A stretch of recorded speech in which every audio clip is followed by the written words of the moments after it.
The browning reactions can be broadly categorized into two classes: non-enzymatic browning and enzymatic browning. Non-enzymatic browning is also known as non-oxidative browning. Enzymatic browning is also known as oxidative browning. Non-enzymatic browning is further classified into Maillard browning and caramelization. Coming to the first category of non-enzymatic browning, that is Maillard browning. Maillard browning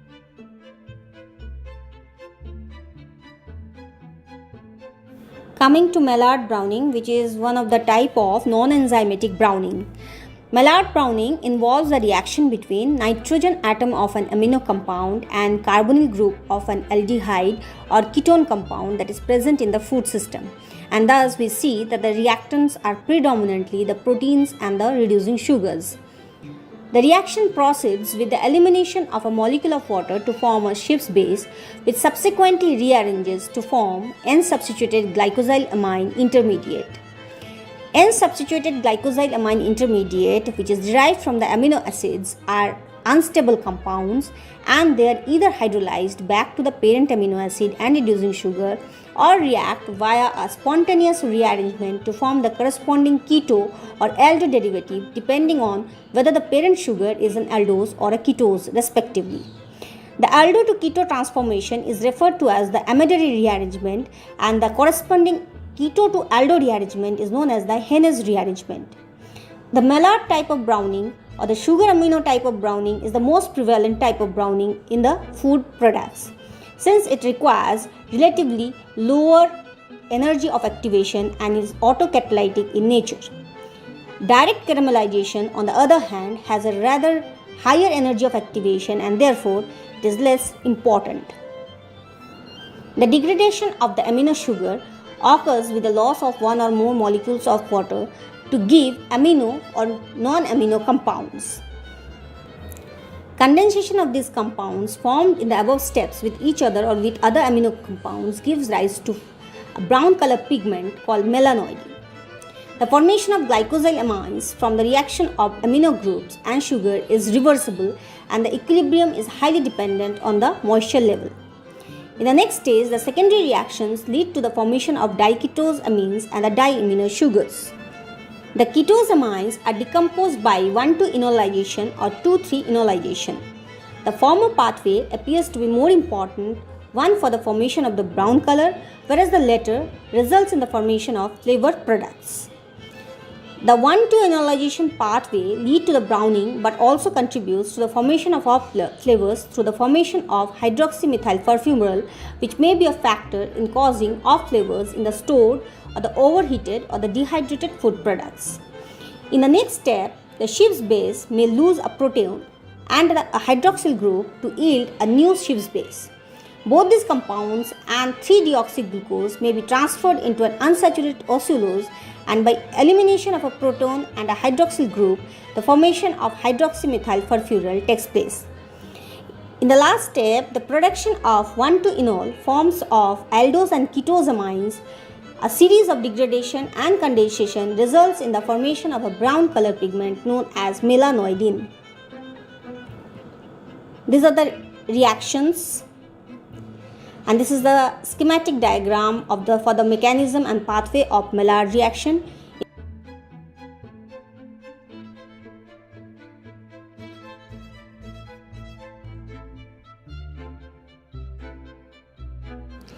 Coming to the factors that influence Maillard reaction.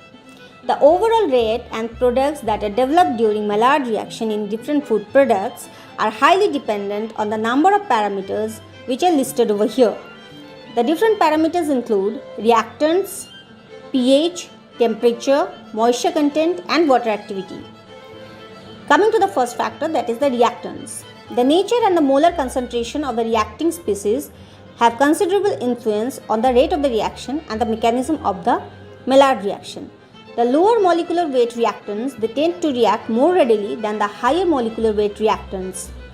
As for example, glucose is more reactive than lactose and contribute to the increased rate of browning in lactose hydrolyzed milk. Next factor, that is pH. The rate of Maillard reaction increases with the increase in pH, and the maximum rate of reaction is around a pH of 9 to 10, which also depends upon the type of amino acid that are involved. Bases can catalyze the initial steps of the carbonyl amine reaction by removing the proton from the nucleophile, increasing the nucleophilicity. The browning of pure amidary product is also accelerated at the alkaline pH value. Maillard browning do not occur in acidic pH because under such conditions, the amino group is protonated and consequently the glycosylamine formation is prevented. Coming to the next factor, that is the moisture content and the water activity of the food system. Both moisture content and the water activity of the food system exerts a major influence on the Maillard reaction. Water may influence the rate of reaction by controlling the viscosity of the liquid phase, or by lowering the concentration, or by diluting the reactants. At a very low water activity, the proportion of the total reactants in the solution is negligible, and therefore the reaction rate is minimum. A relative humidity of 30% has been reported to favor the Maillard reaction. The next factor, that is presence of different factors or different substances. Compounds like phosphate, citrate or phthalate buffers have been shown to accelerate the Maillard reaction. In the pH range of 5 to 7, phosphate has a dramatic effect on the reaction rate, that is, it increases the Maillard reaction to 15 times as compared to that of the phosphate-free system. Then we move on to the next slide, and here we come to the another type of browning, that is the non-enzymatic browning, another category of non-enzymatic browning, that is the caramelization. So caramelization is a type of non-enzymatic browning reaction, and it may be defined as that type of reaction in which the heat decomposition of sugar takes place in absence of amino compounds. It requires higher order of activational energy. The caramelization reaction depends on the type of sugar. For example, sucrose and glucose caramelizes around 160 degrees centigrade, whereas fructose caramelizes at 110 degrees centigrade. Now this process of caramelization consists of heating sugar slowly to around 170 degrees centigrade. Now as the carbohydrates are heated, the molecules break down and reform into compounds with a characteristic brown color and nutty flavor. This process involves a chemical decomposition of the non-protein substances, basically the decomposition of the carbohydrate molecule that occurs spontaneously at a higher temperature, and the reaction is also known as pyrolysis. Caramel, the substance that arises out of this caramelization process, is a dark, bitter tasting liquid.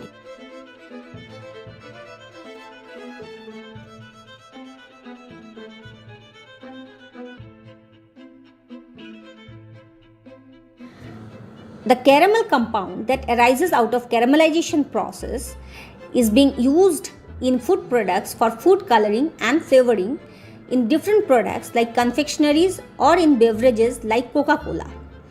This compound consists of three main components: caramelin, caramelin and caramelin.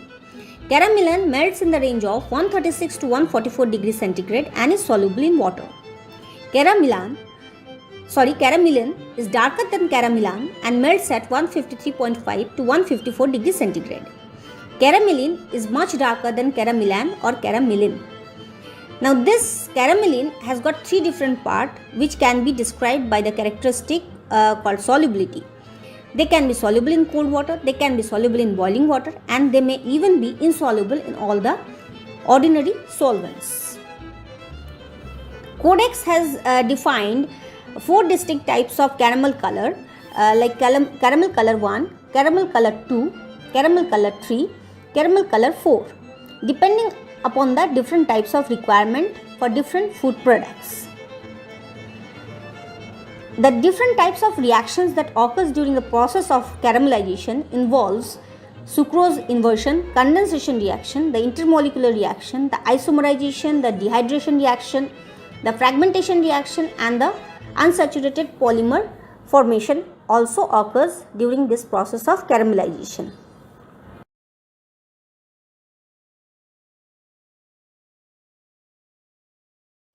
The factors that affect or influence the rate of reaction in case of caramelization process involves the quantity of sugar that has been used for this process, the heating time and temperature combination, the type of sugar that has been used for caramelization process, addition or the presence of other ingredients, and the pH of the food system. This is the schematic diagram for caramelization reaction, and the process of caramelization is a poorly understood process and it is a complex phenomena. During caramelization, water molecule is removed from sugar compound due to the process of heating. This further results in isomerization and polymerization of sugar into high molecular weight compounds. The fragmentation reaction of sugar during heating results in low molecular weight compounds that may be volatile and may contribute to the nutty flavor.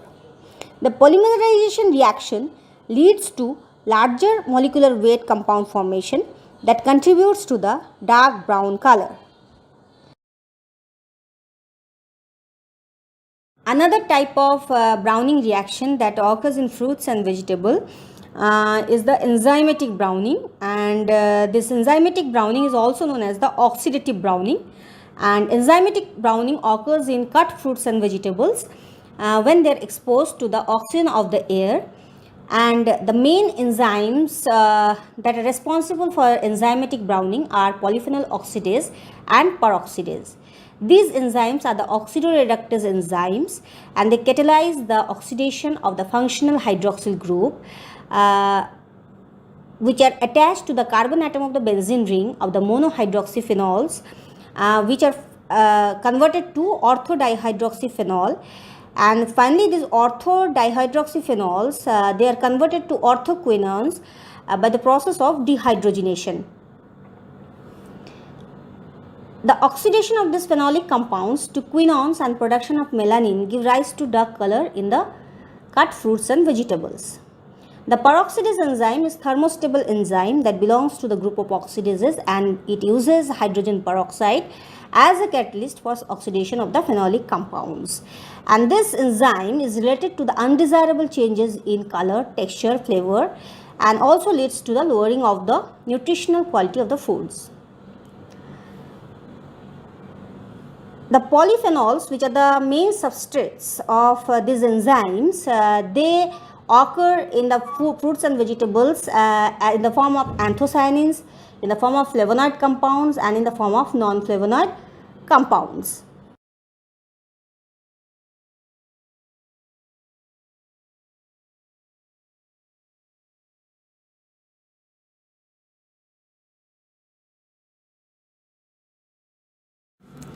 As already discussed, this slide shows the formation of melanin, that is the brown color pigment which is formed from the phenolic compound tyrosine. Now tyrosine, we can see that it gets converted to the quinone compound and finally to the melanin compound through a series of steps. Okay. And this slide shows some of the phenolic substrates that takes place or that participates in the enzymatic browning. And we can see the different type of food items and the phenolic substances that are present in them. So the common phenolic substances that we find in most of the fruits and vegetables or other food products, they are the chlorogenic acid, they are catechol, and they are the catechins, the caffeic acid, the dopa compound, then flavonols are there, cresol compounds are there, and tyrosine is also present. Then in tea, we find that catechins, then cinnamic acid and tannins, they are also present. So these compounds, they take place in the enzymatic browning process.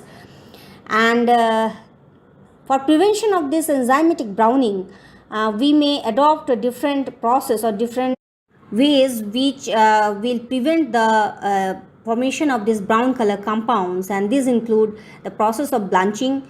The products may be stored at lower temperature, which will inactivate the enzyme, and also by lowering the pH to less than 4, and then by dehydration or by lowering the water activity, and by adding the inhibiting substances. By heat treatment and application of sulfides, they have been commonly used for inactivating the phenolase enzyme, which mainly participates or which basically catalyzes the reaction. The enzyme is irreversibly inactivated at the pH value of 3 or less, and this can be achieved by addition of sufficient acidulants such as citric acid, malic acid or phosphoric acid. Now, browning reactions can also be prevented by excluding oxygen from the reaction site, which is mainly achieved by immersing the food products in brine or syrup, or by processing under vacuum.